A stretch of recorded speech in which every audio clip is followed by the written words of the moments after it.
Today is Sunday, December the 7th, 2025. In just a few hours, the Formula One Driver Championship will finally be decided, and we're all hoping the title goes to the best driver on the grid. Now, watching racing on TV is exciting, no doubt, but for us here at Norwegian Nerds, racing has always been more than that. We grew up playing racing games, and back in the PlayStation 1 era, arcade, realistic, and futuristic racing titles were huge. Almost everyone in our friend group owned a PS1, and nearly all of us loved cars, speed, and the culture around it. So that brings us to this video's topic: what are the best racing game series on the original PlayStation system?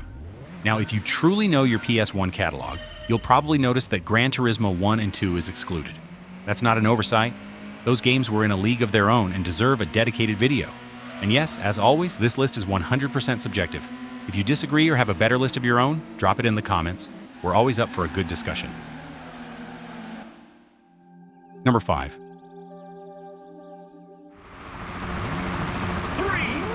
2, 1, go! Ridge Racer, first in arcades in 1993 and shortly after on the original PlayStation, established Namco's signature brand of high-speed, drift-focused racing.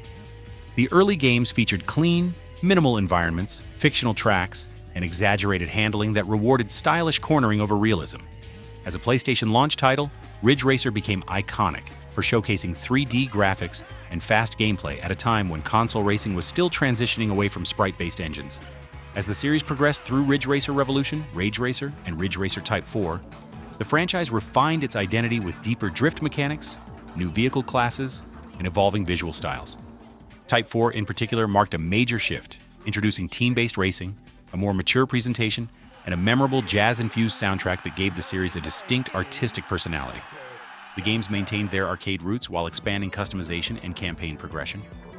We revisited the first game and Type 4 for this video. The original is a little rough by today's standards, but Type 4 is a different story. If you grew up around 90s car culture, we think Type 4 is absolutely worth revisiting, and the reason this is the first entry on this list.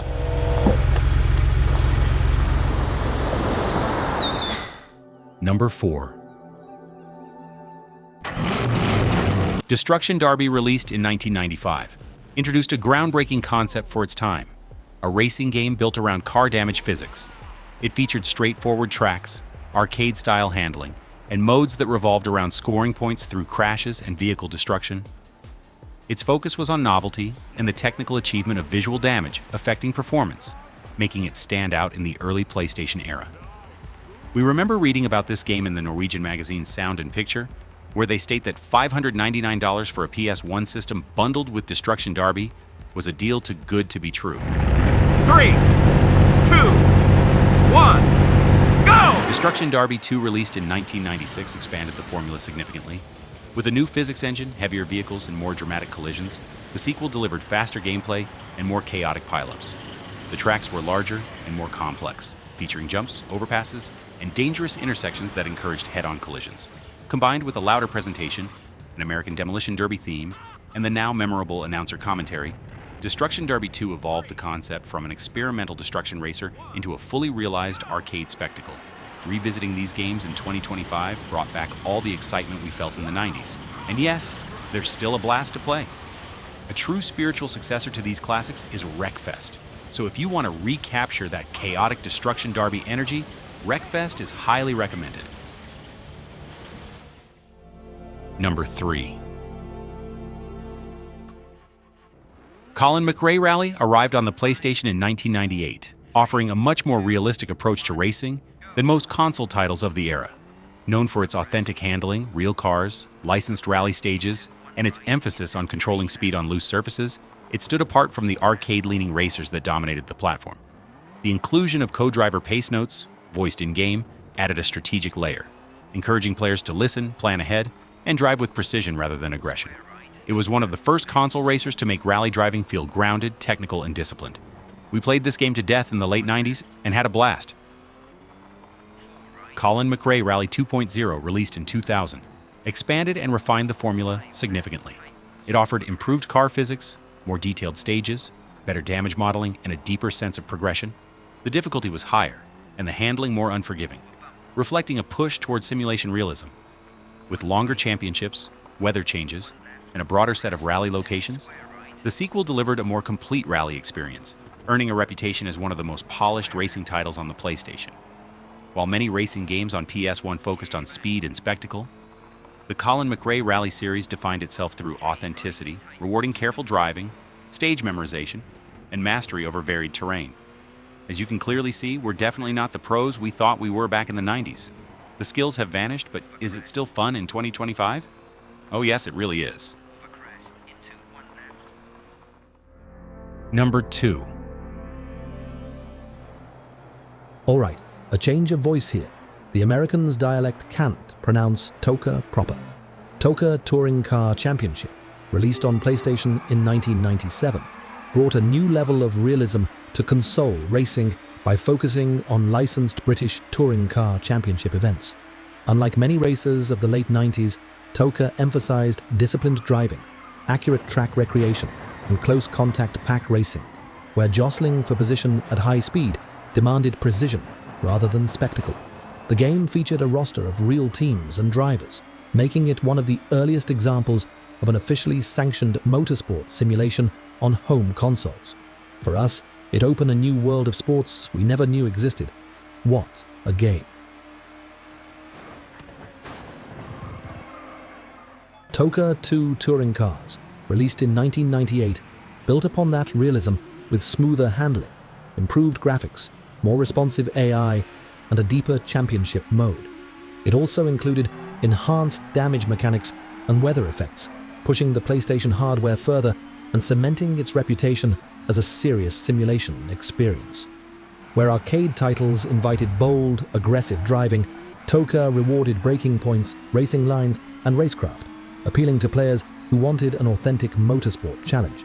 The toca series on PS1 helped establish simulation racing as a major genre on consoles, predating the popularity of later sim-focused franchises.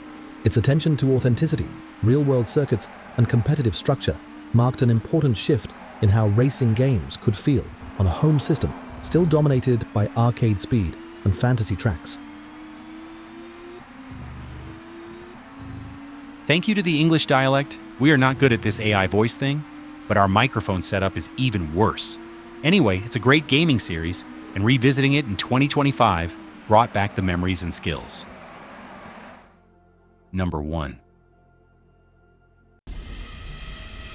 Yes, futuristic anti-gravity racing is still racing. Wipeout, released in 1995, brought a stylish and futuristic twist to the racing genre on the PlayStation. Trading cars for anti-gravity ships, the game offered blistering speed, weapon combat, and sleek track design set within a polished sci-fi world. Its electronic soundtrack and graphic design gave Wipeout a distinctive visual identity rooted in club culture and minimalist, industrial aesthetics. It wasn't just a racing game. It was a statement about what gaming could look and feel like in the emerging digital age. Wipeout 2097, also known as Wipeout XL in North America, pushed the concept further with smoother controls, faster racing, and more aggressive weapons, quickly becoming the series' breakout success. Improved collision handling and more accessible difficulty made high-speed mastery more attainable without losing challenger style. This sequel refined the formula while deepening its connection to futuristic sport culture through its licensed soundtrack and cutting-edge presentation.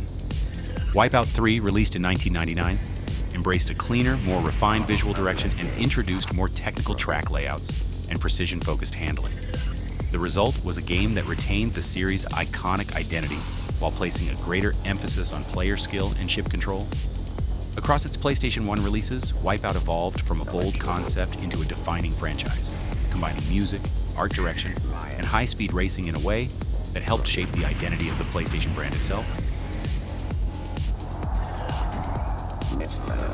For us, the Wipeout series holds a special place in our hearts. It sparked our love for the PlayStation brand, electronic music, and futuristic racing. And if you're watching this, Sony, please bring it back.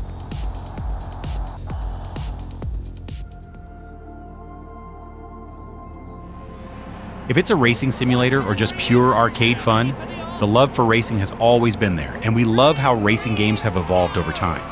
It's also amazing to see that most of the games in this video still holds up today. The future also looks bright for racing fans, And we in Norwegian Nerds can't wait to next year for some Forza Horizon in Japan. Tell us in the comments below if this list made sense or not. What did you miss?